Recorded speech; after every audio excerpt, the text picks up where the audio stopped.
Olá, irmãos! Saúdo cada um de vocês com a graça e a paz do nosso Senhor Jesus Cristo, amém? Meu nome é Miriam Anita e estamos aqui para estudarmos um texto do irmão Jorge Vinícius, cujo nome é Confiamos, mas não muito. Esse texto foi escrito para o Manancial, que é uma publicação da União Feminina Missionária Batista do Brasil, que oferece 365 meditações, uma para cada dia do ano. São textos devocionais escritos a partir da Bíblia, porções dela, né? E a Bíblia é a palavra de Deus.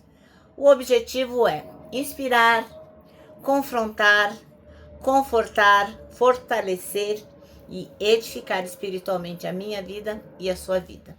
São gotas de esperanças diárias que promovem transformação e crescimento.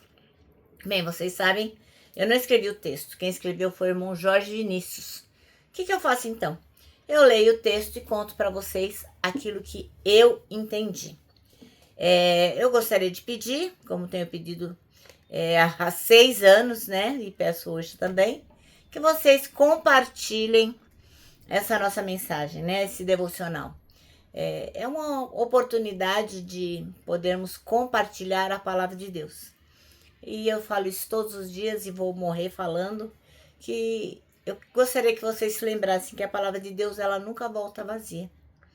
Então vai ser uma pena se você fizer esse devocional comigo e não passar para outras pessoas, porque elas possam também ouvir a palavra de Deus, tá bom?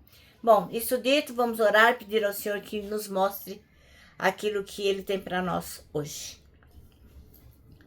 Ó Pai, em nome de Jesus Cristo, nós pedimos que Tu nos orientes, nos mostres a lição de hoje para a nossa vida e que, Senhor, que a gente possa realmente aprender e colocar em prática, que nós possamos aprender a confiar em Ti em todas as circunstâncias. Pedimos não porque merecemos, mas em Teu nome, Jesus Cristo. Amém. Meus irmãos, então hoje nós vamos ler, são 3 versículos de Esdras 8. Então esse trecho de Esdras 8, do versículo 21 até o 23, vai falar sobre um momento muito delicado, delicadíssimo. Por quê? O irmão Esdras, o profeta Esdras e o povo estavam assim, na iminência, prestes a viajar de volta para Jerusalém, onde eles foram escravos lá atrás, né, na Babilônia, e aí agora eles estavam voltando para Jerusalém.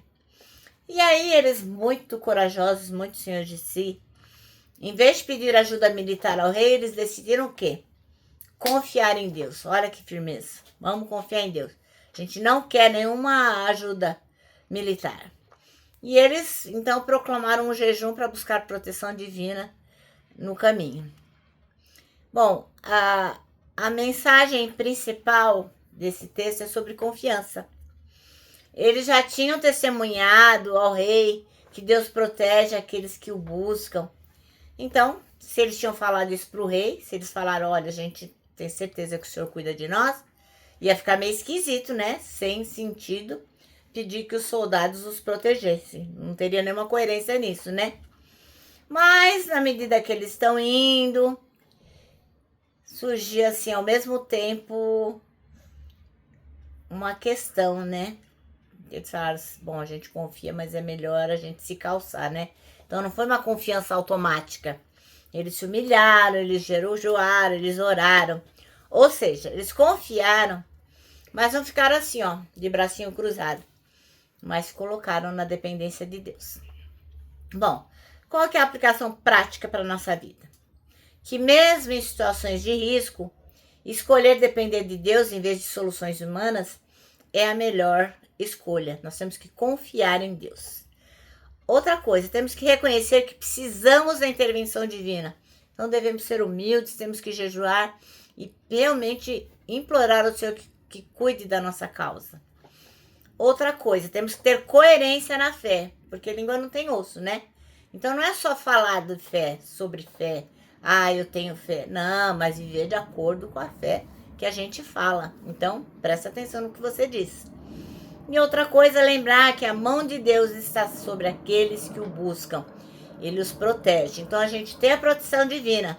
Não quer dizer que não passaremos por dificuldades. Quer dizer sim que Deus está conosco em toda e qualquer situação.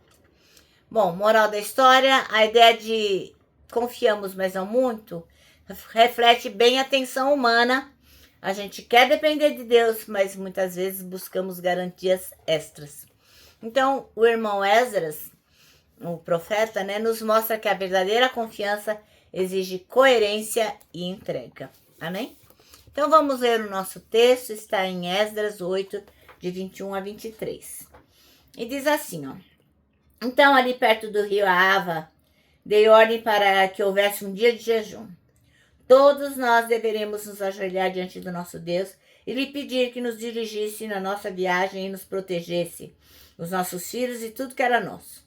Eu tinha dito ao rei que o nosso Deus protege todos os que confiam nele, porém que a sua força e a sua ira vão contra aqueles que o abandonam.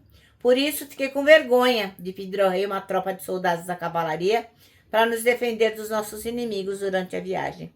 Assim, nós jejuamos e oramos, pedindo a Deus que nos protegesse, e Ele atendeu as nossas orações. Amém?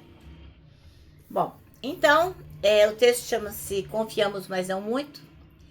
E o versículo escolhido foi o 23, que diz: Assim, nós jejuamos e pedimos isto ao nosso Deus, e Ele nos atendeu. Bom, os judeus, na segunda turma, né, que estava retornando lá da Babilônia, onde eles foram escravos e sofreram pra caramba, eles têm uma prova de sua fé. Ora, na frente do rei, que ali eles já estavam em segurança e estava tudo no esqueminha, eles falaram, não, a gente não quer escolta armada, a gente vai confiar no nosso Deus. E aí já no meio da estrada, no meio do caminho, antes de atravessar o rio, ó, começaram a ficar com medo. Porque tinha muito inimigo no caminho, né? Muitas surpresas. E eles começaram a falar, meu, e agora? Então, o que eles resolveram fazer? Liderados pelo irmão Esdras, pelo profeta Esdras, eles resolveram fazer um tempo de oração, de jejum, de humilhação, para que fossem protegidos. E Deus, que é maravilhoso, os atendeu. Mas olha só, se ele não tivesse atendido, também estava tudo bem. Porque Deus é Deus, independente das coisas que acontecem, né? Porque às vezes a gente coloca no grupo de oração, eu gostaria que orasse pelo meu marido, pelo meu filho que está doente, ou enfim, uma situação grave. E aí Deus atende positivamente. E as pessoas respondem, nossa, como Deus é bom, né? Deus é maravilhoso. Mas se ele não atendesse, ele continuaria bom. Porque não são as nossas circunstâncias que fazem de Deus bom. Deus é bom em essência, Deus é amor. Então, ele resolveu atender aquele povo. Ele resolveu atender a oração e o jejum e a humilhação. Mas se ele não atendesse, também tudo bem. Deus é Deus. Bem, então, o que aconteceu? Eles continuaram a sua caminhada certos de que o Senhor estaria com ele.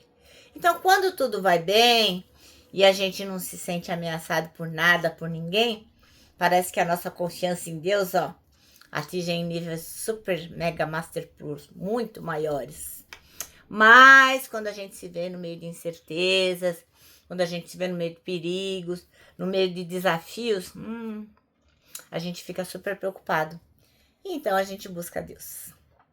Mas, ó, tá tudo bem, viu, meu irmão, minha irmã? É um comportamento tipicamente humano. Todo mundo faz isso, né?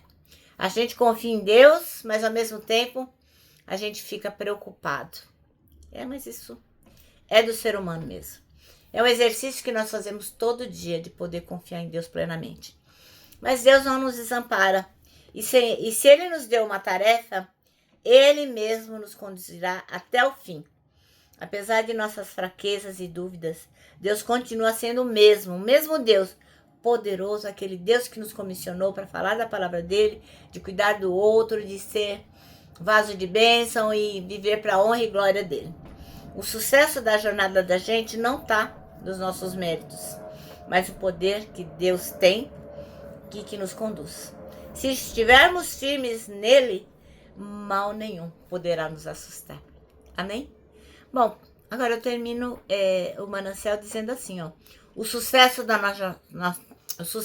nossa jornada não está em nossos méritos, mas no poder que Deus tem para nos conduzir. Amém? Agora eu deixo meu abraço diário de urso, ó.